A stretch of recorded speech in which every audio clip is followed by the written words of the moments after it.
110 മരണം എന്ന നിലയിലേക്ക് മരണസംഖ്യ ഉയർന്നിട്ടുണ്ട്. ഒരുപക്ഷെ അത് ഇനിയും ഉയരാനുള്ള സാധ്യതയുണ്ട് എന്ന തരത്തിൽ ആശങ്കപ്പെടുത്തുന്ന തരത്തിലുള്ള വിവരങ്ങളാണ് ഓരോ നിമിഷവും പുറത്തു വരുന്നത്. എന്താണ് ലഭ്യമാകുന്ന പുതിയ വിവരങ്ങൾ, അച്യുതൻ?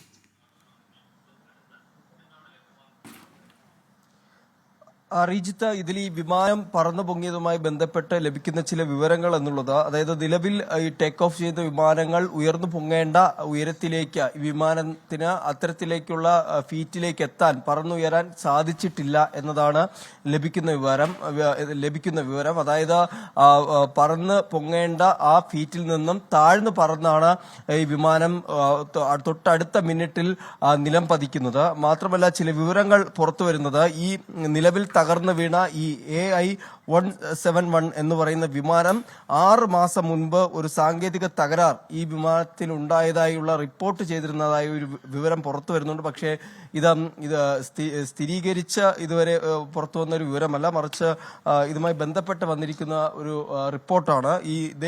ഇതേ വിമാനത്തിൽ 6 മാസം മുമ്പ് ഒരു സാങ്കേതിക തകരാർ റിപ്പോർട്ട് ചെയ്തിരുന്നു എന്നാണ് പറയപ്പെടുന്നത്.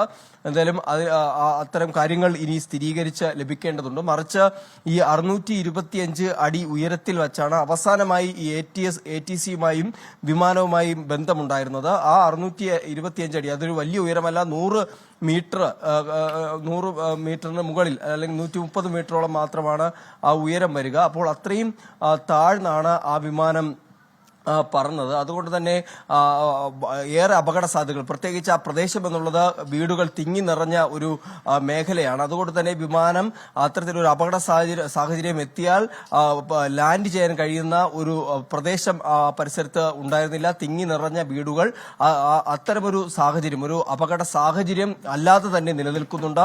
അതുകൊണ്ടാണ് ഈ ജനവാസ മേഖലയിലേക്ക് വിമാനം സ്വാഭാവികമായും തകർന്നു വീഴുമ്പോൾ ആശങ്കകൾ വീണ്ടും വർദ്ധിക്കുകയാണ് ഉണ്ടാകുന്നത്. കാരണം അവിടെ ജനവാസ മേഖലയിൽ ആ ആളുകളെ ഇത് എത്രത്തോളം ഈ അപകടം ബാധിച്ചു എന്ന സംബന്ധിച്ചുള്ള വിവരങ്ങൾ കൂടി പുറത്തു വരേണ്ടതുണ്ട്. കാരണം ഈ വിമാനം ഇടിച്ചിറങ്ങിയത് അവിടുത്തെ ഒരു ഡോക്ടർമാരുടെ ഒരു ഹോസ്റ്റലിലേക്കാണ്. അപ്പോൾ അവിടെ ഈ വിമാനം ഇടിച്ചിറങ്ങിയതിന് പിന്നാലെ തീ പടരുകയും അത് അഗ്നിരക്ഷാ സേന എത്തിയാണ് ആ തീ നിയന്ത്രണ വിധേയമാക്കി പൂർണ്ണമായി തീ അണയ്ക്കുവാനായി സാധിച്ചത്. അങ്ങനെ ഒരു സാഹചര്യം കൂടി ഈ അപകടത്തിന് പിന്നിലുണ്ട് എന്നതാണ്. കാരണം വിമാനത്തിനകത്തുണ്ടായിരുന്ന യാത്രക്കാരെ മാത്രമാണോ ബാധിച്ചത്, അല്ലെങ്കിൽ ആ ജനവാസ മേഖലയിലെ ആളുകളെ ഈ അപകടം ബാധിച്ചോ എന്ന സംബന്ധിച്ചുള്ള ഒരു സ്ഥിരീകരണം വരേണ്ടിയിരിക്കുന്നു.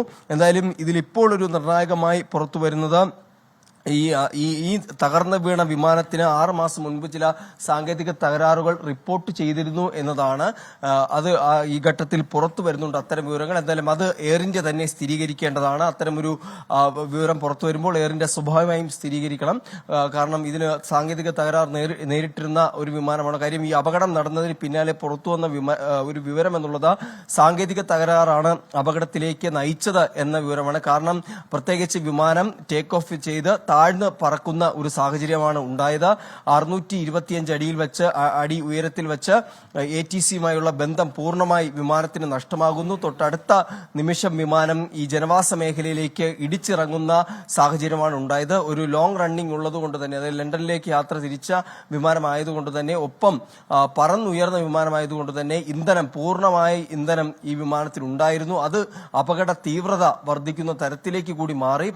കാരണം ഈ പല സാക്ഷികളും, ഈ അപകടം കണ്ട ദൃക്സാക്ഷികൾ പറഞ്ഞത് ഒരു വലിയ ശബ്ദത്തോടു കൂടി ആണ് ഈ വിമാനം തകരുന്നത്. അവരവിടേക്ക്, ഈ അപകടം നടന്ന സ്ഥലത്തേക്ക് ഓടിയെത്തുമ്പോൾ കാണുന്നത് ചിതറിക്കിടക്കുന്ന മൃതദേഹങ്ങളാണ് എന്നതാണ് ദൃക്സാക്ഷികൾ ഇതുമായി ബന്ധപ്പെട്ട് പറയുന്നത്. അത്തരത്തിലൊരു വലിയ ബ്ലാസ്റ്റ്, വിമാനം പൊട്ടിത്തെറിക്കുന്ന ഒരു സാഹചര്യത്തിലേക്കാണ് അപകടം ഉണ്ടായിരിക്കുന്നത്. അപ്പോൾ ഇത് സ്വാഭാവികമായും ഇനി അറിയേണ്ടത്, ഇത്തരത്തിൽ ഏതെങ്കിലും സാങ്കേതിക തകരാർ ഈ വിമാനത്തിലുണ്ടായിരുന്നോ, അത് പരിഹരിച്ചിരുന്നോ എന്ന കാര്യങ്ങളിലാണ് ഇനി വ്യക്തത വരേണ്ടത്. അതുകൊണ്ട് തന്നെയാണ് വിദഗ്ധ സംഘം ഇപ്പോൾ ഇതിന്റെ അന്വേഷണത്തിനായി വ്യോമയാന മന്ത്രാലയം ഇപ്പോൾ നിയോഗിച്ചിരിക്കുന്നത്. അതായത് DG aircraft accident investigation bureau, director investigation and go team തുടങ്ങിയ വിഭാഗങ്ങൾ ഇപ്പോൾ ഈ അപകട സ്ഥലത്തേക്ക് തിരിച്ചിട്ടുണ്ട്. അവരായിരിക്കും ഇനിയുള്ള ഇതിന്റെ അന്വേഷണം നടത്തുക. ഈ വിമാനം ഏത് സാഹചര്യത്തിലാണ് അപകടത്തിൽപ്പെട്ടത്, ഒപ്പം തന്നെ എന്തുകൊണ്ടാണ് ഇത്തരമൊരു സാഹചര്യങ്ങൾ ഉണ്ടായത് എന്നുള്ള കാര്യങ്ങളിൽ ഒരു സ്ഥിരീകരണം സ്ഥിരീകരണം ഈ അന്വേഷണത്തിന് ശേഷമായിരിക്കും ഉണ്ടാവുക. ഈ ബ്ലാക്ക് ബോക്സ് ഉൾപ്പെടെയുള്ള കാര്യങ്ങൾ ശേഖരിച്ചുകൊണ്ടായിരിക്കും ഒരു സ്വാഭാവിക നടപടിയായി ആ വിമാനത്തിന് എന്താണ് സംഭവിച്ചത് എന്ന കാര്യങ്ങളിൽ ഒരു വ്യക്തത വരിക. ATC നൽകുന്ന വിവരപ്രകാരം അതായത് ഉച്ചയ്ക്ക് 1:38 വിമാനം റൺവേയിൽ നിന്ന് ടേക്ക് ഓഫ് ചെയ്യുന്നു. 23 നമ്പർ റൺവേയിൽ നിന്നാണ് ഈ വിമാനം ടേക്ക് ഓഫ് ചെയ്യുന്നത്. തൊട്ടടുത്ത നിമിഷം അതായത് 1:39 ATCക്ക് മെസ്സേജ് വരുന്നു. തൊട്ടടുത്ത നിമിഷം ATC ബന്ധപ്പെടാൻ ശ്രമിച്ചെങ്കിലും ഒരു തരത്തിലുള്ള ഒരു ആശയവിനിമയവും വിമാനവുമായി നടത്താൻ കഴിഞ്ഞില്ല എന്നതാണ്. അതായത് മിനിറ്റുകൾ കൊണ്ടാണ് ഈ വിമാനം ചാരമായി നിലം പതിക്കുന്ന സാഹചര്യത്തിലേക്ക് പോയത്. നിലവിൽ ലഭിക്കുന്ന ചില വിവരങ്ങൾ പ്രകാരം പ്രതികൂല കാലാവസ്ഥ നിലവിൽ ആ എയർപോർട്ട് പരിസരത്തോ ഒന്നും തന്നെ ഉണ്ടായിരുന്നില്ല എന്ന വിവരം ലഭിക്കുന്നുണ്ട്. അതായത് ദൃശ്യപരിധി സംബന്ധിച്ചുള്ള കാര്യങ്ങളിൽ ഒരു തരത്തിലുള്ള പ്രശ്നങ്ങളും നേരിട്ടിരുന്നില്ല. കാറ്റിന്റെ വേഗതയാണെങ്കിലും അത്തരത്തിലുള്ള പ്രശ്നങ്ങളും ഉണ്ടായിരുന്നില്ല എന്നാണ് പറയപ്പെടുന്നത്.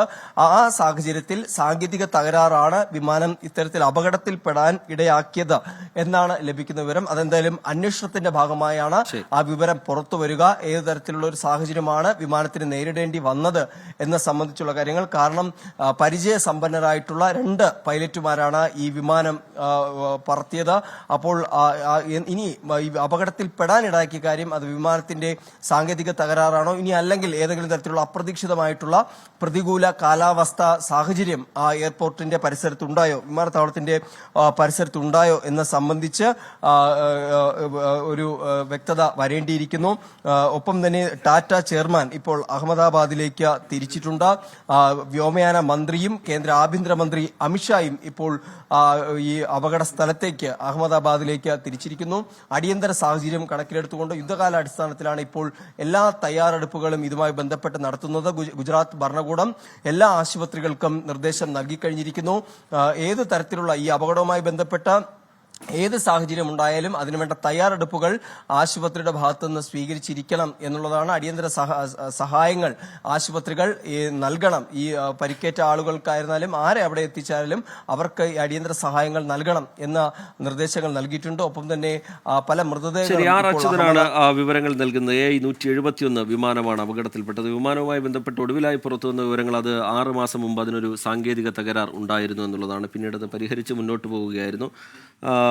625 അടി ഉയരത്തിൽ നിന്നാണ് ഇത് താഴേക്ക് പതിച്ചത്. നിലവിൽ പ്രത്യക്ഷത്തിൽ കാലാവസ്ഥയുമായി ബന്ധപ്പെട്ട പ്രശ്നങ്ങളൊന്നും ഉണ്ടായിരുന്നില്ല. സാങ്കേതിക തകരാർ എന്നുള്ള നിഗമനത്തിലേക്ക് അതുകൊണ്ടാണ് എത്തുന്നത്. പക്ഷേ വളരെ വിശദമായ പരിശോധന എന്താണ് സംഭവിച്ചതെന്നത് സംബന്ധിച്ച് വേണം. അതൊക്കെ വരും മണിക്കൂറുകളിൽ ഉണ്ടാകും.